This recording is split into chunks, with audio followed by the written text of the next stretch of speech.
Konnichiwa, magandang araw sa bawat isa. Sa araw na ito, pupunta kami sa church at sabayan niyo po kami. Ito po yung church namin dito sa Japan.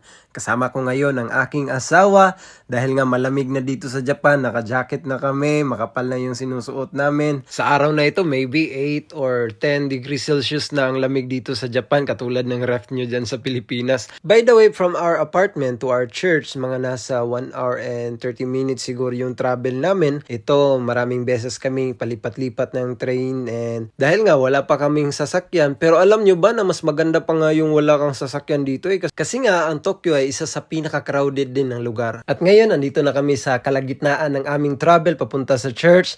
Dahil nga sa sobrang tagal din ng aming travel, nakatulog yung asawa ko. Sweet naman. Yun nga, ito yung makikita nyo sa labas habang nagta-travel. Sa loob ito ng station, makikita nyo mga tao palakad-lakad. May mga taong nakatayo, magaling mag-balance para hindi matumba. Enjoy lang! At ngayon, nakita namin ang katabing parking lot ng church. Nakita nyo na maraming bisikleta ang nakapark at mga sasakyan. Kasabay din namin si kuya. Sa tingin ko, bike tong dala niya kasi nga naka-helmet siya. Dahil sa tingin ko, kulang yung pamasahe ko. Kaya nag-insert ako ng ilang amount para lagyan yung card ko upang makalabas. Pasmo pala ang gamit ko na card, at dito sa Japan, mas benri talaga o convenient talaga na gumamit ng card. Kasi nga, kung ticket yung bibilhin mo, nakapila ka, or minsan, titingnan mo pa kung magkano yung babayaran mo, kaya matatagalan ka. At ito nga, ipapunch mo lang, automatic na makikita mo kung magkano yung binayaran mo. At sa wakas, nandito na tayo, malapit na tayo sa church, ilang lakad na lang natin, makikita na natin yung building sa tabi ng parking lot. At dito nga sa church namin, iba-iba yung lahi, merong Japanese, American, Canadian,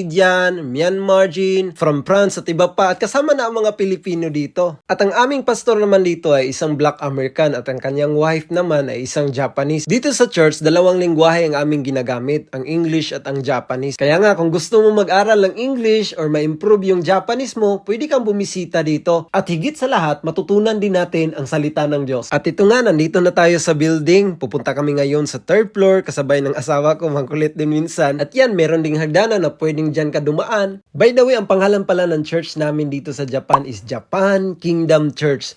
Pwede nyo pong i-like ang page namin sa Facebook at sa YouTube. Makikita nyo, mapapanood yung preaching ni Pastor at mga live video namin sa Facebook. By the way, ito pala si Prado Jordan Vlog. Hanggang sa muli, ingat and God bless. Lord, for He is Here we go. good. Yes, He is good.